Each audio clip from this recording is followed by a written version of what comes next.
Sejam todos muito bem-vindos ao nosso canal Caminho da Sabedoria. Se você gostar de nosso conteúdo, não esqueça de deixar o seu gostei, comentar que tipo de estudo gostaria também de aprender e compartilhar. Muito obrigado e vamos ao estudo. A Igreja Primitiva associou o Evangelho de Mateus a um dos apóstolos originais de Jesus, chamado Mateus, também conhecido como Levi, um ex-cobrador de impostos a serviço dos romanos ou do títere local. Após a conquista da Terra Santa pelo Império Romano em 63 a.C., imposições tributárias opressivas foram impostas à nação. Muitos consideravam os cobradores de impostos como colaboradores traidores dos romanos. Outros, especialmente do estabelecimento religioso, ficavam escandalizados pelo fato de Jesus associar-se e ministrar aos publicanos, cobradores de rendimentos públicos, e pecadores, inclusive chamando Mateus para ser seu discípulo.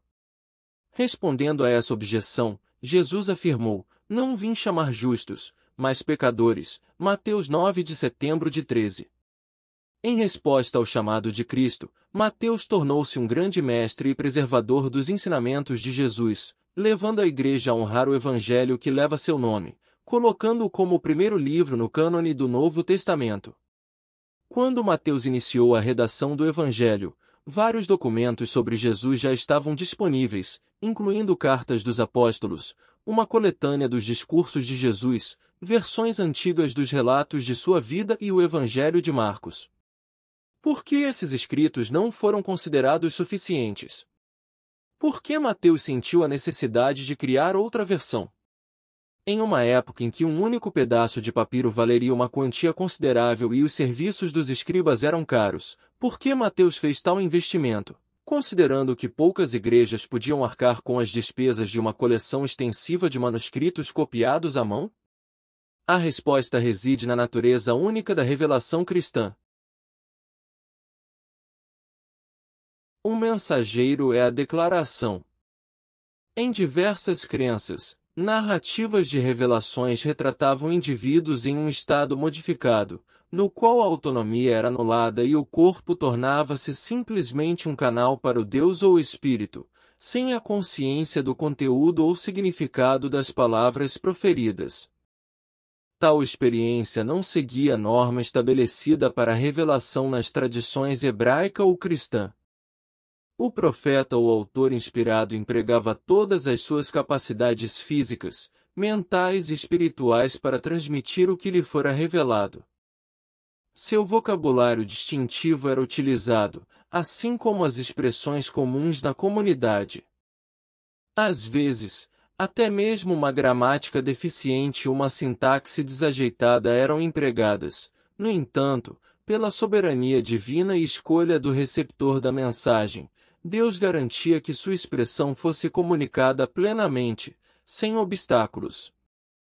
A base da revelação cristã residia no modelo da inspiração, e não no modelo da possessão. De fato, os seguidores cristãos compreendiam que a possessão, ou seja, controle e completa violação da vontade e identidade do indivíduo, era prejudicial, daí a noção de possessão maligna. Até o apóstolo João, ao vivenciar a revelação apocalíptica das realidades celestiais com toda a sua espiritualidade, não teve sua vontade suprimida, pelo contrário, esperava-se que a utilizasse durante a experiência, AP 10.34. Essa reciprocidade entre o divino e o humano na revelação é precisamente o que se esperaria, considerando a compreensão cristã da verdade, visto que Jesus Cristo é a verdade, Jó 14.6. Ele não apenas proferia a verdade, em sua natureza divino-humana, ele era a própria verdade. Não é surpreendente que a revelação cristã se assemelhasse à encarnação de Deus com elementos humanos e divinos, os quais não devem ser confundidos nem separados. As palavras de Deus transformam-se nas palavras dos seres humanos. Deus, em sua soberania, está tão despreocupado que permite a cooperação da vontade humana em seu esforço de comunicação, em concordância com a descrição de profecia feita por Paulo, E os espíritos dos profetas estão sujeitos aos profetas. 1 Cor 14.32. Não apenas o que a palavra de Deus diz é relevante, mas também como ele a comunica. O mensageiro também é uma mensagem. Deus deseja a colaboração humana em seus planos. A possessão e violação de seres racionais não são seu método nem sua mensagem. Testemunhas confiáveis na formação do cânon. A seleção dos livros do Novo Testamento pela Igreja foi criteriosa, priorizando aqueles escritos por apóstolos de Jesus do século I ou por indivíduos intimamente ligados a esses apóstolos. A autenticidade apostólica e a base em fontes primárias eram requisitos essenciais. A comunidade primitiva, fervorosa na doutrina apostólica, mantinha esses ensinamentos tanto de forma oral quanto escrita, Atos 2.42, Lucas 1.14, 2 TS 2.15. A Igreja, reconhecida como a coluna e firmeza da verdade, 1 TM 3.15, desempenhava o papel de árbitra desses assuntos. Apesar de comunidades cristãs associadas aos apóstolos contribuírem para a compilação e preservação dos ensinamentos, a responsabilidade primordial recaía sobre os próprios apóstolos. Esses líderes fiéis transmitiam, explicavam e aplicavam os ensinamentos recebidos de Jesus. A autenticidade dos fundamentos da fé cristã estava ligada não a entidades anônimas, mas a indivíduos reconhecidos como portadores da tradição. Engel, 1980, p. 26. Sobre a composição de Mateus. Quanto à escrita de Mateus, o texto foi redigido em grego koiné. Seu estilo, diferentemente do grego clássico presente em Lucas e na Epístola aos Hebreus, possui uma tonalidade semítica, influenciado pelo grego coloquial, fontes hebraicas, aramaicas e formação do autor. Mateus empregou uma variedade de fontes, oralidade e escrita, com o objetivo de ser preciso e completo na narrativa da vida de Jesus. É importante reconhecer a presença de fontes subjacentes nos evangelhos.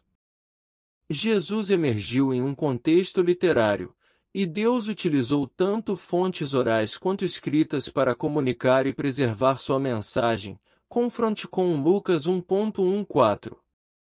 A maioria dos estudiosos sugere que Mateus e Lucas provavelmente utilizaram o Evangelho de Marcos, o mais antigo existente, como sua principal fonte.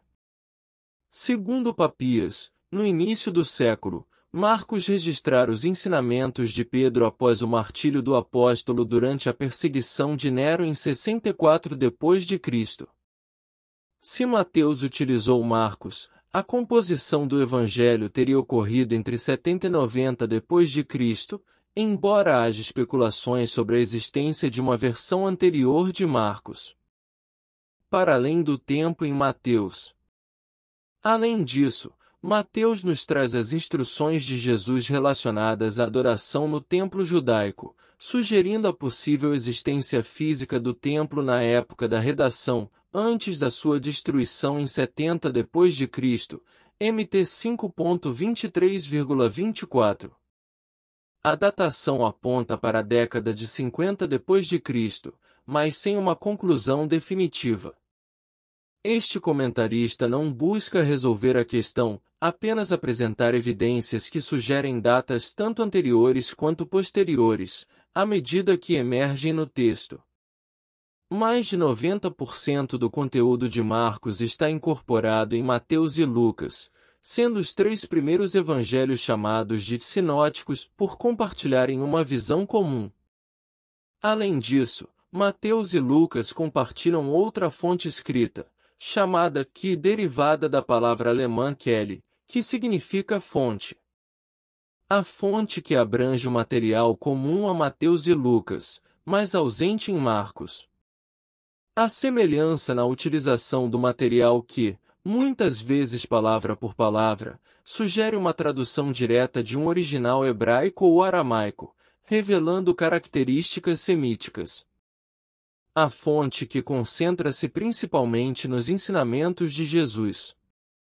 Papias, em seu testemunho, menciona que Mateus escreveu as declarações, logia, do Senhor em um dialeto hebraico traduzidas posteriormente por outros. É relevante notar que Papias não afirma que Mateus tenha escrito o Evangelho de Jesus, mas sim as declarações ou ensinamentos do Senhor. Isso pode sugerir uma referência ao material um documento que não mais existe.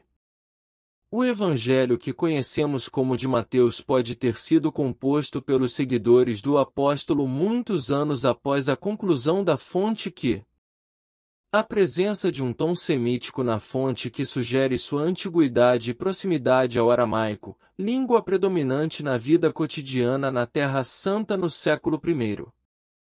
Existem diversas teorias sobre a relação entre os evangelhos sinóticos.